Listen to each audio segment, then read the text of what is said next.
One mode of evaluation of beauty is the reliability of the beauty. Essentially, just how reliable are the effects? It's one way of thinking about it, but it doesn't have to be any particular effects. It could just be how reliably stable it is. Is it stable only in some situations, or is it stable in multiple situations? I don't exactly know how to word this or how to think about it, but I'm starting to think about it. There are ways of evaluating beauty. I don't think that this is going to apply to all forms of beauty. I don't think this is the only way or a way that necessarily applies to all beauty. It might just be one mode of evaluation or one category of modes of evaluation. There's a mode of evaluation of beauty that deals with the reliability of that beauty. And so we can have an evaluation of when the beauty is reliable and when it is not reliable. For an extreme example, just to get the case across, some works of art contain the knowledge within it to ruin the rest of the work of art. If you experience some one part of the work of art, then you necessarily ruin the rest of the work of art.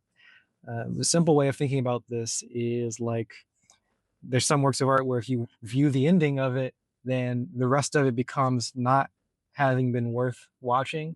That's one way of thinking about it. Or another way of thinking about it is if somebody gives you the ending before you watch the whole thing, then it is ruined, right? That's the kind of a normal sense of a spoiler. So if a spoiler actually ruins the work of art, then in this sense, it is not reliable. It's it, it doesn't have the reliable beauty in a way.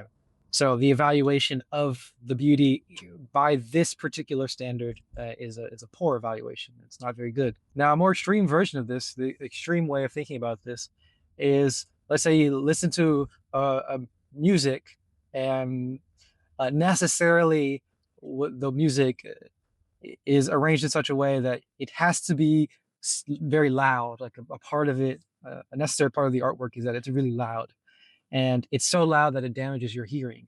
So it's so loud in such a way that you can never appreciate the art again as it was because your hearing is damaged. So in that case, the beauty is fragile and the work of art contains within itself something that undermines the appreciation of itself reliably.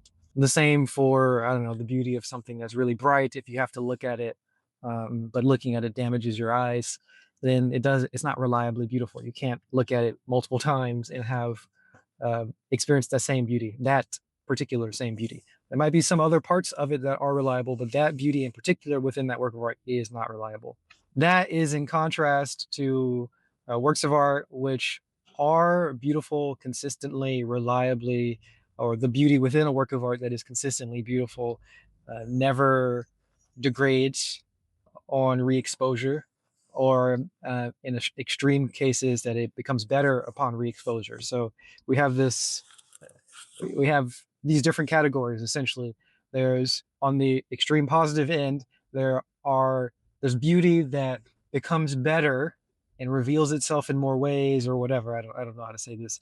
It gets better upon re-exposure. So the more that you experience it, the more beautiful it is, or the more beautiful that it seems to be, something like that. And then next to that would be the re-exposures don't change anything. It doesn't make it worse or better. It's just um, the same. And then further down, we have next on the spectrum, which is works of art that contain the knowledge within itself to undermine its own beauty. So that means that re-exposure doesn't work. If you are exposed to it multiple times, then you undermine the beauty within the work of art. And then the next further will be the worst kind on this evaluation scale, where you have a work of art that ruins the evaluation of beauty for a lot of other works of art. It contains knowledge within it that destroys the beauty of multiple other works of art. That's some like parasitic kind of shit, you know what I'm saying? This gets into all kinds of pessimistic ideas, which I won't go into specifically in this video, but the kind of ideas that when you learn them, you start to dislike, or you don't have the ability to appreciate other works of art. The kind of hatred for new culture or hatred for new technologies, these kind of things make it difficult for people to enjoy new things that come out. So you lose the ability because you have installed a certain type of knowledge, you lose the ability to appreciate new forms of beauty. And that knowledge that has been installed uh, could have been installed by works of art. So the beauty within a work of art could have knowledge that makes it difficult for you to appreciate other works of art. It undermines the beauty of other works of art. So anyway, I just want to establish this scale, these four different categories, just the idea of reliability. Of course, there's going to be a gradient scale so we can measure the reliability of some beauty within a work of art to determine, something is more reliable. And that is a way of saying that it is more beautiful in this one particular way. Again, I don't really have the language for it. I'm not sure if it's a mode of beauty. I'm not sure if it is beauty. I'm not sure if it's necessary for all beauty. I'm just working on through this. I'm not sure what it means for fleeting beauty. I guess a part of the spectrum should be some forms of beauty that are just not repeatable at all. It's not that re-exposure is makes it worse. It's just that it's not possible to have multiple exposures. But anyway, that seems like something related or maybe slightly different.